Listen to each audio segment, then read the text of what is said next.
What is going on, guys? It's MrAeroHD here. We are here for something a little bit different, actually. So my good buddy Alex over at Failrace, if you guys have never watched Failrace, please go ahead and check them out. I'm going to try to link them in the description. I would link them at the end of the video in the little thing, but I don't have enough room in my outro. Alex decided to make a drift car, and to most people that doesn't sound super crazy, but Alex has never done this before.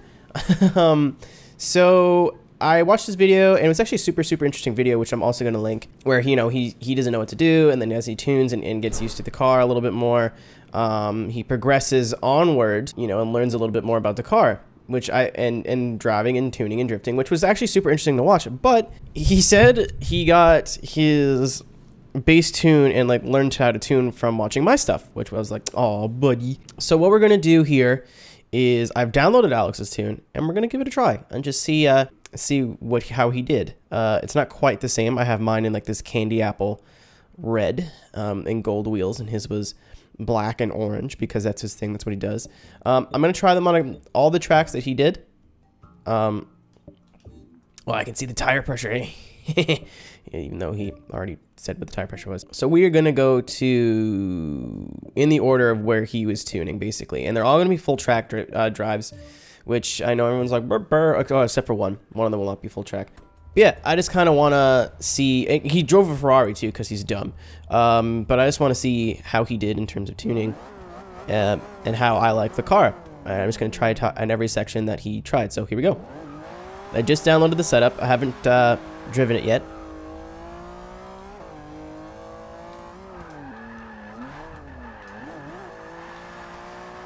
Oh, it's very tight. Oh, my God, almost died there. It's been so long since I've driven someone else's setup.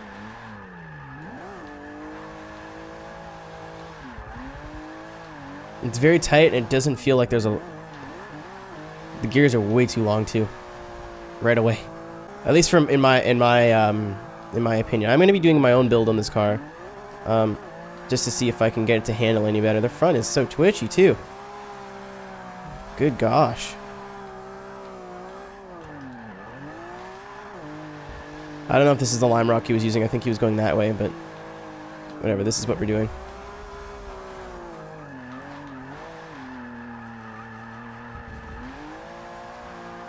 So it's not bad. It's very nervous. It's very nervous. I'm having to try really hard not to just put the thing into the wall. Like Alex said in his video that he thought it was too heavy. But I think that my main complaint right now is it's so responsive in the front. He does drive on sim steering. He doesn't drift on sim steering, obviously, because he's not a masochist. But he does drive on sim steering. So maybe he was trying to replicate that feeling a little bit. But to me, it's just so twitchy. Good God. It's actually scary. Which I guess is how a Ferrari is supposed to drive. You're not supposed to have a very comfortable, well set up Ferrari. It's supposed to be, knife edge and thoroughbred and all those words that you hear in TV shows. Big entry here. Let's go. Let's go. Oh, way too fast. I'm on sim damage, too. So my tires are already roasted. Yeah, we're going to restart. Oops. Yeah, my main problem right now is the gears are not quite where I like them. I would change that for sure. And I need to see... The car needs to be a little bit softer. I think all around, but definitely in the rear. It's just... Oh, this is going to be a good one.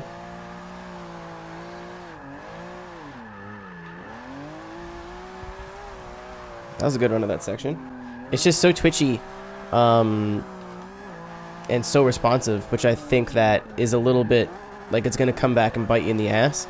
And that's why a lot of this drifting looks very twitchy. And not as smooth. You have to set it up a little bit differently when you're on a controller. Just to... Ooh... I can kind of save that. Just to get some artificial smoothness. Oh, especially in fourth. There's no gear there at all. You kind of have to leave it in third. This car's got quite a bit of power. It doesn't weigh a lot. It is under 3,000 pounds.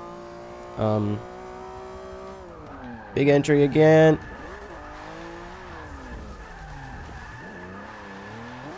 That almost worked. Yeah, there's no grip in the rear. None. And by that I mean the rear doesn't get planted ever. That's probably why I feel so nervous. I think he is running a bit of a narrow tire on the back, a 285 or something like that. Which to a car that's this big, I would go a little bit wider just to, you know, have it feel a little bit more planted. And again, it sucks because I can't see the tune that's unlocked because I have to download it off the storefront like a peasant. For his first go, this isn't bad. Like, it's not terrible at all. You know, it's not my... Oh, boy. I've definitely driven worse from people who say that they are better tuners. But I'm going to try and go to Atlanta and see how it does there. Okay, so here we are at Road Atlanta. Alex was doing the old Formula Drift section, which is you turn right like into the horseshoe. You don't go up the hill. I'm going to try that. I'm also going to try the proper section just to see how the tune would have fared. I don't know what setup changes he made from here, or from Lime Rock to here. Oh, I entered way too soon.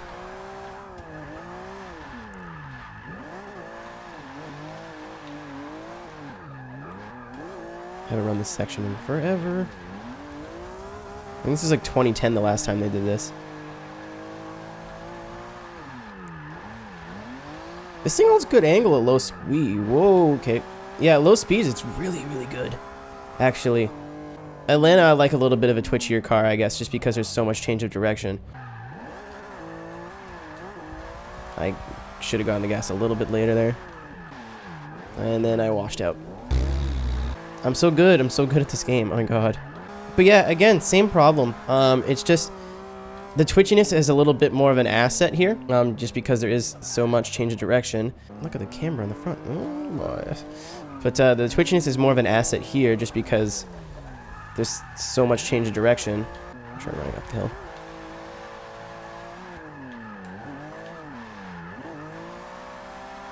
But the rear end is not as planted as I would like it to be. It just feels a little bit too nervous for me to be confident. However, if I need to make an adjustment, it's very easy to do.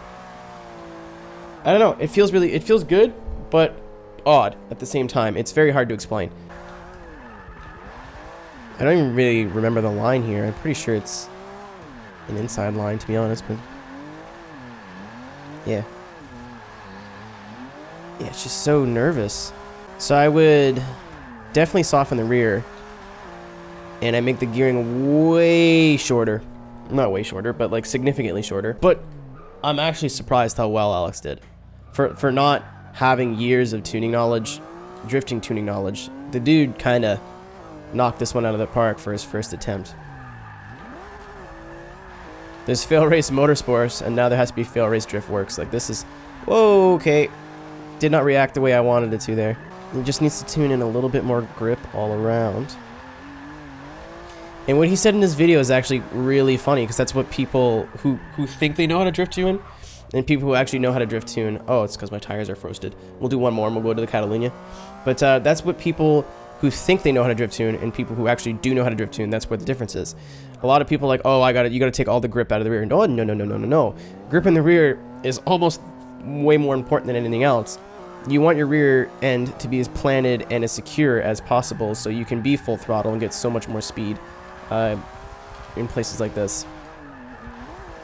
But most of the tuning work does come in the front, which is another thing that Alex mentioned. He figured like, oh, I just have to make the rear slide, easy, done. No, you have to have this weird balance of grip at all times. There's a reason why, you know, oh my god, it is so twitchy. There's a reason why real drift cars use such big tires and, you know, and wings and downforce and all that fun stuff. I'll do one more on the small one. I'm gonna call this a track, and we'll go to Catalunya. Getting it though. Another thing I noticed, Alex didn't use his foot brake enough. You really have to think about weight transition when you're drifting. That's probably like one of the most important things, is just be conscious of where your weight is in the car at all times. I want to do it one more time just because I think I can do the line right. You know, I was so skeptical when they changed the line of Formula Drift or at Road Atlanta, and then it's so much better now. But yeah, we're going to take it to Catalunya, where he said it was the worst, and I'm just going to see how it fares there. Okay, so this is a track that you should be able to drift the entire way around. You should not have to stop drifting at any point. if you play your cards right. So Alex also said he had the most practice here. Just interested to see how I fare in comparison. Yeah, just you can feel third. It feels like to like a, not a rookie, but you would think that, oh, it doesn't have enough power. It's definitely just the power band of the V12. Oh, maybe it's the diff that has the problem. I just noticed one wheel was spinning way more than the other there for a second. I mean, that's why the whole reason why it feels weird. I know, again, it's really hard to tell when I have to guess from the setup. I really wish you would have posted it so I could have just copied it and then we can tweak it and make it better from there. But this works. This is fine. Yeah, just pretty much the same problem. It doesn't feel, to me, it doesn't feel super heavy or cumbersome. Maybe it's because he learned how to drift really on an S13, and that's almost 1,000 pounds. Whoa, almost 1,000 pounds lighter. But yeah, not to sound like a broken record. That's why I'm kind of trying to rush, not rush, but that's why I'm trying to like not spend too much time on each track.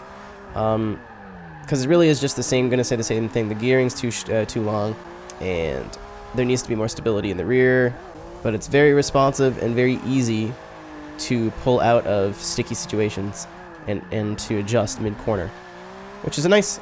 You have to find a balance of that though, because if you don't have any rear stability, you're not gonna be able to pull big angle. You're not gonna be able to. Oh, I stopped paying attention for like 10 seconds there, or like half a second, not 10. Idiot. You're not gonna be able to pull big angle. Well, you can, but it's not gonna be as easy. Your drifts aren't gonna look as smooth.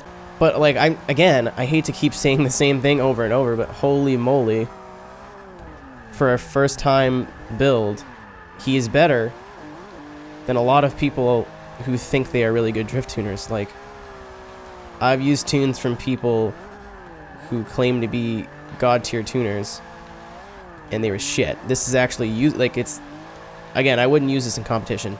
No. Would I use it on public lobbies and get points and stuff? Hell yeah.